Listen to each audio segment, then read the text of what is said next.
My Roman Empire is that a lot of women who are diagnosed with depression and put on antidepressants actually have low testosterone. The symptoms of low testosterone in women, okay, look identical to the symptoms of depression. It is so crazy to me. I was diagnosed with depression. I've talked to my therapist about this. I think it was such a lazy diagnosis.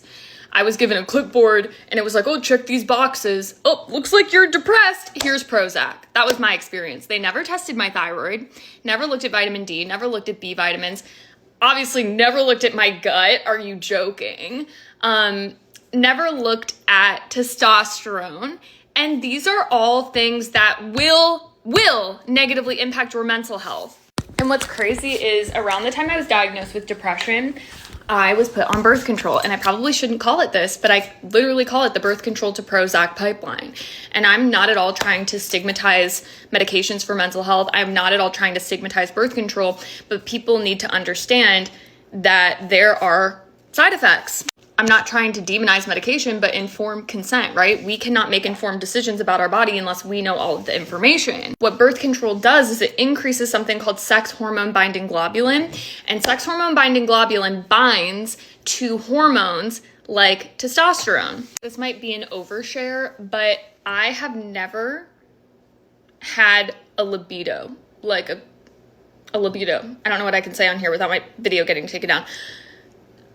Ever since I went on birth control, never been the same. And I've been off birth control for 8 years now, at least. I recently went to my OBGYN and she checked my free testosterone and total testosterone, I believe. And both were normal, but on the very, very, very, very, very low end of normal, which really explains like the low libido and some of my symptoms. So I want to show you some things I'm doing to actually support testosterone levels. If you have PCOS and you actually have high testosterone and high androgens, that's not to say that taking something like zinc is gonna make your high testosterone even higher. But if you have low T in women, which again can look like depression, apathy, losing your zest for life, feeling like nothing matters, feeling depressed, I'm taking zinc, which we also know does help with mental health, ADHD.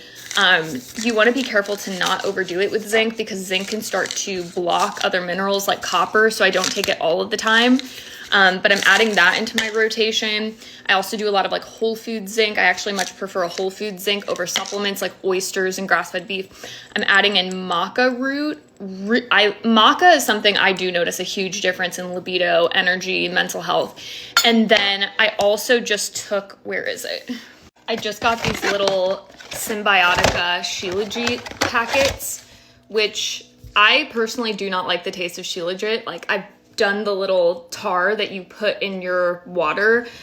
It's just very earthy tasting. These have like a chocolatey type of taste, so I really like those. I do have a discount code with Symbiotica in my link tree. We have studies that show that Shilajit can raise testosterone in men, and I just noticed anecdotally a really big difference in mental health, libido. Just like when you have enough tea, it brings the zest for life. Supplements are amazing, but you are never going to out-supplement a poor diet, a poor lifestyle, chronic stress. Anytime I get labs back, I always like to ask intuitively. Like, I know this sounds really woo-woo, but I love to ask intuitively.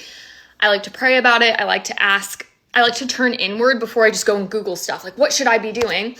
And intuitively, I feel like this is an adrenal issue. I just feel like my body has been cranking out cortisol chronically my entire life, just in a chronic state of stress due to suppressed emotion, childhood trauma. I definitely over-caffeinate as well. I had a second coffee today.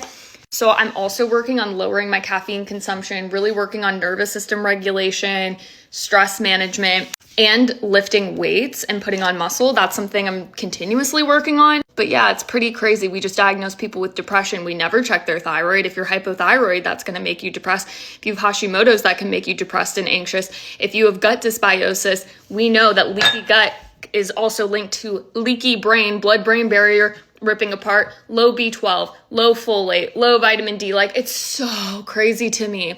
Low T, like, we don't even look at those things. We just say, you're depressed, go on Prozac.